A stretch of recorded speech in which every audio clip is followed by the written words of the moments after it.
বন্ধুরা, বাগেশ্বর ধামের গুরুজি পণ্ডিত ধীরেন্দ্র কৃষ্ণ শাস্ত্রী সর্বদা আমাদের সকলের জীবনকে সমৃদ্ধ করার জন্য এবং আমাদের জীবনের পথকে শান্তিময় করার জন্য কাজ করেন।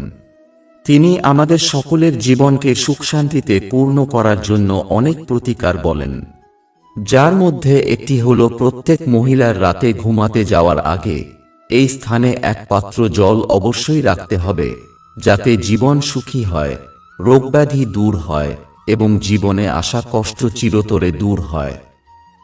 আজকাল যা হয় তা হলো, এই ব্যস্ত সময়ে আমরা আমাদের দৈনন্দিন রুটিন পূরণ করতে গিয়ে অনেক ভুল করি, যার ফলও আমাদের বহন করতে হয়।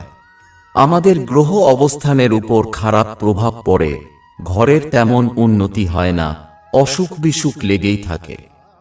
আসলে আমরা এতটুকু সময়ও ভগবানের ধ্যানে ব্যয় করতে পারি না। সেই কারণে আমরা কোনো না কোনোভাবে দোষের অংশীদার হই।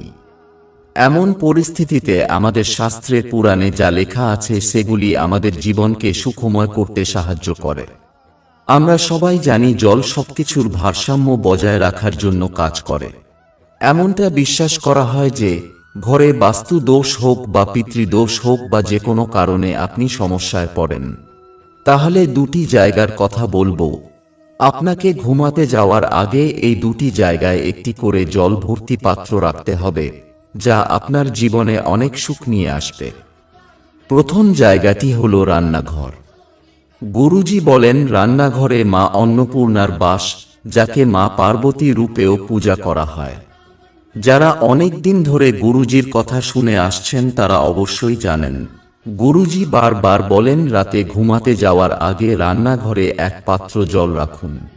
গুরুজি বলেন, রান্নাঘর এমন একটি জায়গা যেখানে প্রতিদিন পূর্বপুরুষরা আসেন এবং সমস্ত দেবীদেবতা এক মুহূর্তের জন্য হলেও আসেন।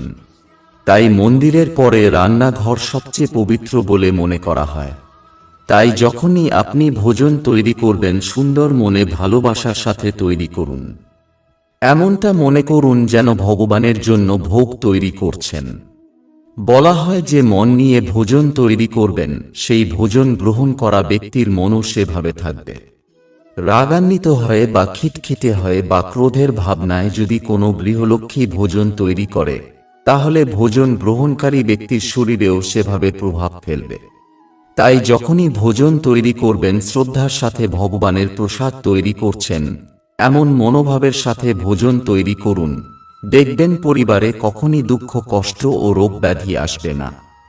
আমরা কথা বলছিলাম এক পাত্র জলের ব্যাপারে। সবসময় ঘুমাতে যাওয়ার আগে রান্নাঘর পরিষ্কার করতে হবে। তারপর আপনার কাছে যেমন পাত্র থাকে, সে ছোট বালতি হোক বা ঘটি বা যে কোনো পাত্র, তাতে শুদ্ধ জল ভর্তি করতে হবে। তারপর তাতে ঢাকনা দিতে হবে এবং রান্নাঘরে রেখে দিতে হবে। সকালে ঘুম থেকে উঠে এই জল ঘরের প্রধান দরজায় ছিটিয়ে দিতে হবে। রান্নাঘর ছাড়াও গুরুজি আমাদের সবাইকে আরও এক জায়গায় জল ভর্তি পাত্র রাখতে বলেছেন, সেটি হল ঘরের মন্দিরে। ঘরের মন্দিরে বছরের পর বছর ধরে দেবীদেবতারা সেখানে এসে বাস করছেন। দেবদেবীরা তাদের রূপে আমাদের আশীর্বাদ করেন। আপনাকে প্রতিদিন সকালে পুজো করার পর একটি ছোট পাত্রে জল ভরে রাখতে হবে। মন্দির যদি বড় হয় তবে বড় কলসে রাখতে পারেন, না হলে ছোট কলস হলেও হবে, ঘটি হলেও হবে, এমনকি একটি গ্লাসেও জল ভর্তি করে রাখতে পারেন। আপনি চাইলে কলসের ভিতরে তুলসী পাতা রাখতে পারেন, এটি শ্রেষ্ঠ বলে মনে করা হয়। এভাবে সারা দিন রেখে দিতে হবে। এরপর যখন আপনি সন্ধ্যায় আবার মন্দিরে যাবেন, সেই পবিত্র জল প্রধান দরজা সহ পুরো ঘরে ছড়িয়ে দিন এবং তারপর সন্ধ্যা প্রদীপ জ্বালান। এতে করে ঘরের সমস্ত বাস্তু দোষ দূর হয় এবং পিতৃদোষ ও ঘরের অন্যান্য দোষ ত্রুটি সহ নেতিবাচক শক্তি দূর হয়ে যায়। সন্ধ্যা প্রদীপ জ্বালানোর পর আবারও এক পাত্র জল ভরে মন্দিরে এভাবেই রেখে দিন। সকালে ঘুম থেকে উঠে মন্দিরে রাখা জল এবং রান্নাঘরে রাখা জল একসাথে মিশিয়ে প্রধান দরজায় ছিটিয়ে দিন। বাকি বেঁচে যাওয়া জল পুকুরে বা কোনো গাছে দিয়ে দিন। এভাবেই আপনাকে দিনের পর দিন করে যেতে হবে। তবে মনে রাখবেন এই জল বাথরুম ইত্যাদিতে যাওয়া উচিত নয়। গুরুজি বলেন মন্দিরে এবং রান্নাঘরে আমাদের সকলেরই এই নিয়মটি মেনে চলা উচিত। বলা হয় আমাদের বাড়ির মূল দরজায় সারারাত আমাদের পূর্বপুরুষরা ঘুরে বেড়ায়। এছাড়াও এমন অনেক মানুষ আছে যাদের দৃষ্টিভঙ্গিও খুব খারাপ। আপনার উন্নতি দেখে তারা জ্বলে। সমাজে আজকাল আমার আপনার মতো সরল মানুষ কম হয়ে দুষ্ট প্রকৃতির লোক বেশি হয়ে গেছে। তাই এমন পরিস্থিতিতে প্রত্যেক মহিলাকে সকালে বাড়ির প্রধান দরজায় এই জল ছিটিয়ে দেওয়া উচিত। এটির অনেক সুবিধা রয়েছে যা শাস্ত্রে স্পষ্টভাবে ব্যাখ্যা করা হয়েছে। পরিবারের পুরুষরা তাদের দৈনন্দিন কাজে ব্যস্ত থাকে, টাকা রোজগারে লেগে থাকে, কিন্তু প্রত্যেক নারীকে ঘরের খেয়াল অবশ্যই রাখা উচিত।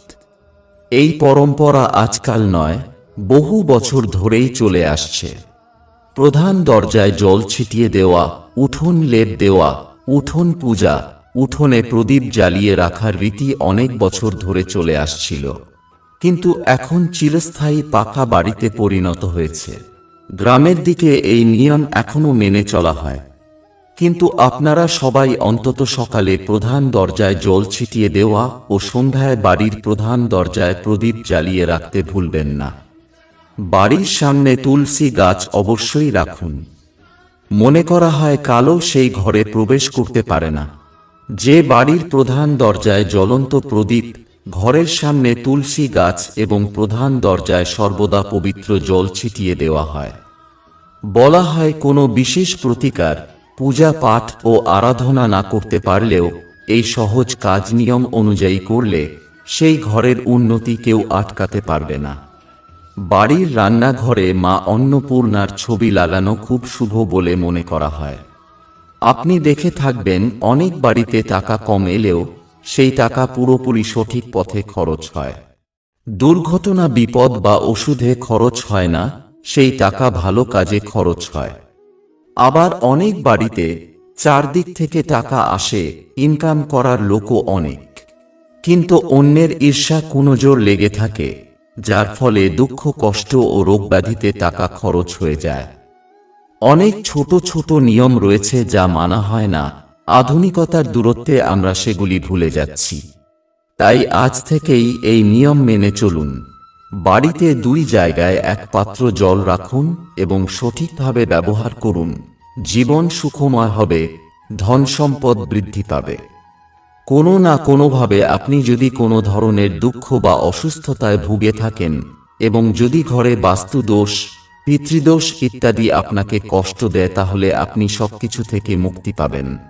মন শান্ত থাকবে এবং পরিবার ইতিবাচক শক্তিতে পূর্ণ হবে। বন্ধুরা, যদি ভিডিওটি উপকারী হয় তাহলে অনুগ্রহ করে লাইক করুন, বন্ধুদের শেয়ার করুন এবং কিছু জানতে চাইলে কমেন্টে জিজ্ঞাসা করুন। জয় শ্রীরাম, জয় সীতারাম, জয় জয় হনুমান, জয় বাগেশ্বর ধাম সরকার।